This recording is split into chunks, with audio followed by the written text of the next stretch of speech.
Hello, everyone. Welcome to the third season of the MudRoom. It is 2020. Can you believe it? I'm really having a hard time wrapping my head around it. I was setting up my 2020 planner last week thinking this is just so surreal. Like, the millennium feels like it was yesterday. But new year, new decade, fresh start, and in that vein, I would like to welcome the hundreds of parents who have found us over the holiday season. I'm just blown away by how much the posse has grown just in the last month. Never mind the last year. We have added over 2,500 people to the parenting posse in the last year. That just blows my mind, which means there are a lot of new listeners here on the MudRoom. So before we go any further, let me introduce myself. Hi, my name is Allana Robinson, and I'm a parenting effectiveness coach. I work with parents of toddlers, preschoolers, and kindergartners, helping them understand why their children are misbehaving and how to fix it without yelling, shaming, or coercing them. I'm your host here on the MudRoom. I host my free peer support Facebook group, The Parenting Posse. If by chance you're not a member, please, what are you waiting for? Go and request to join. We would love to meet you. And I also host my premium support program, Parentability, which is where we identify exactly what is causing your child's misbehavior, and then we create a very concrete plan to eliminate it. So as we go along, please comment, let me know your thoughts and questions. I'm happy to answer anything that I can. If you're here, say hi. If you're watching the replay, please drop me a replay in the comments or just give this video a like. I appreciate all forms of participation. I can't see my... Uh-oh. Okay, hold on. I can't see my comments. Where's my comments? Oh, this is not good. Okay. I can't see my comments. That's a problem. Options. Where are my comments? Well, now this is new. I haven't had this issue before. I want to make sure I can see my comments. No. That's not it.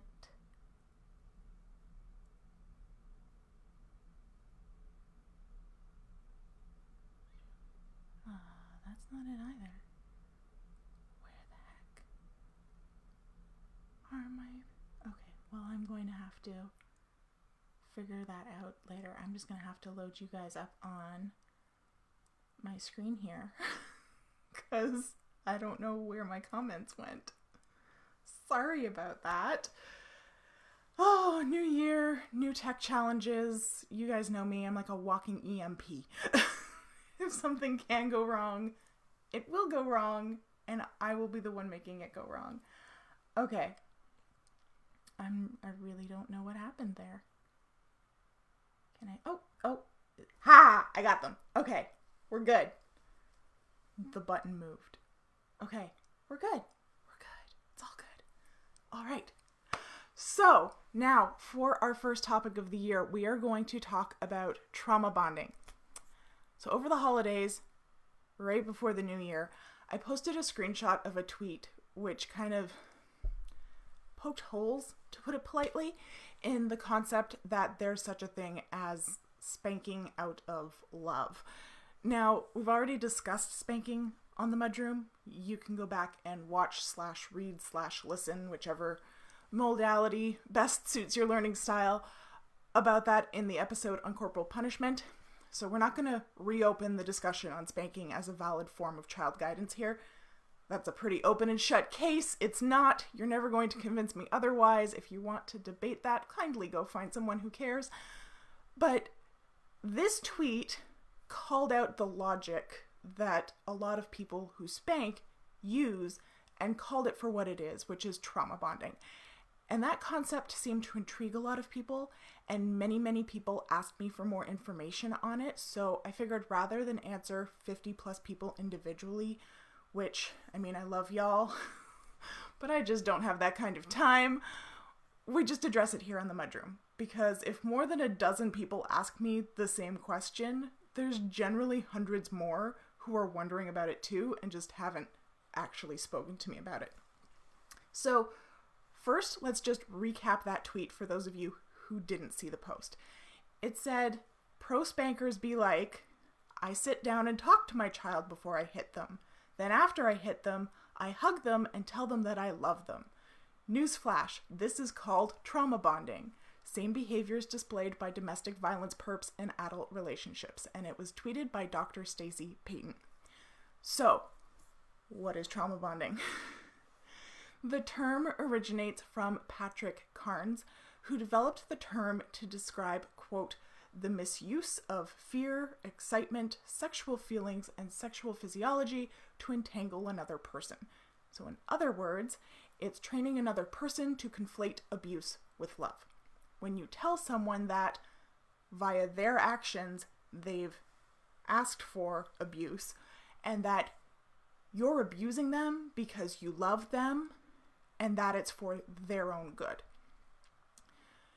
You make them believe that by physically or mentally abusing them, in other words, creating trauma, that you're declaring that as an act of love. So notice that I said either physically or mentally. A lot of manipulative punishments can result in trauma bonding as well. It is not mutually exclusive to physical abuse. Trauma bonding is generally perpetuated by inconsistent positive reinforcement. In other words, hitting someone and then showing them affection and telling them that you love them. It creates a perpetual and unpredictable honeymoon period where the victim is controlled by the constant fear of possible abuse, but also by the hope of eventual affection.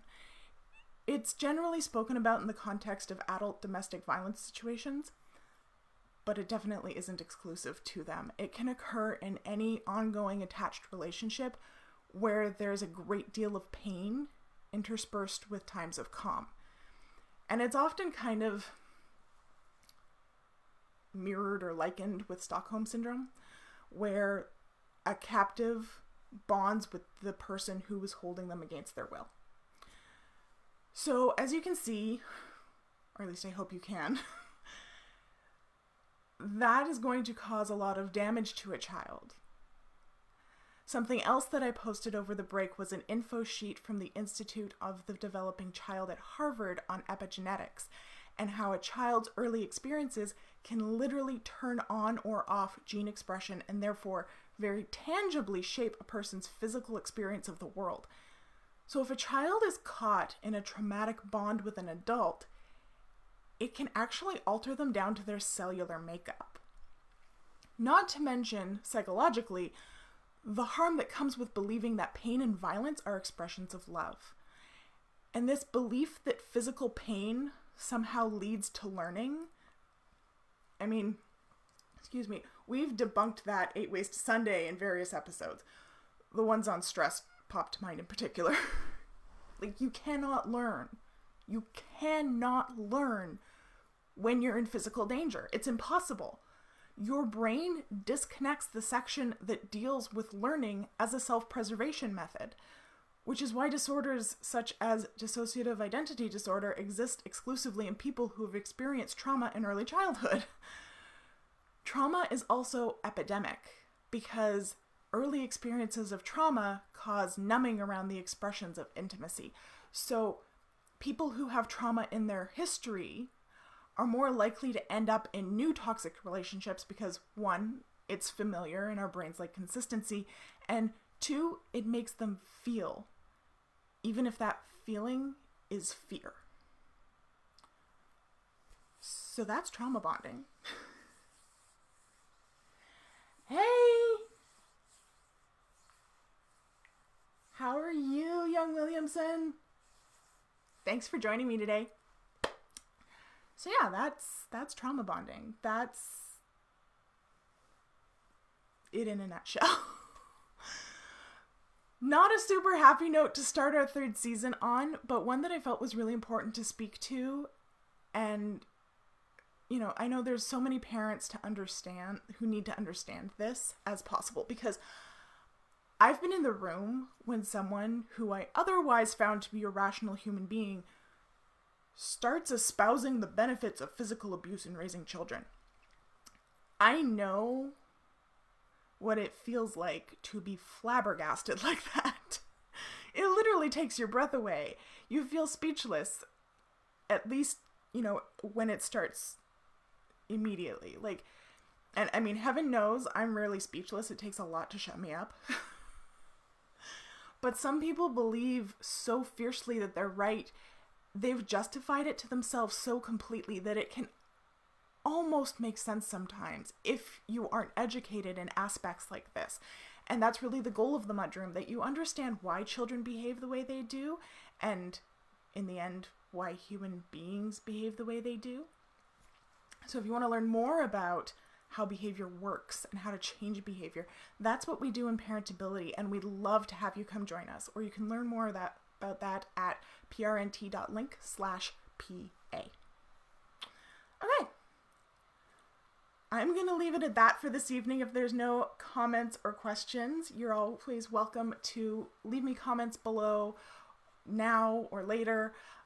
You can comment on the blog, which will be up within about a week.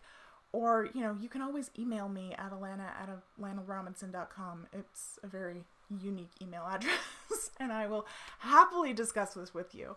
So yeah, thank you for being here with me. As I said, I know this isn't like a super happy note to start the year on. It was a bit heavy, but I wanted to get it out of the way because I know a lot of you have spent time over the holidays hearing this crap, and it can really shake your confidence. So to that end, I hope you all had wonderful holidays. Welcome to 2020, and I will see you next week for another Uncommon Sense Parenting class. Bye.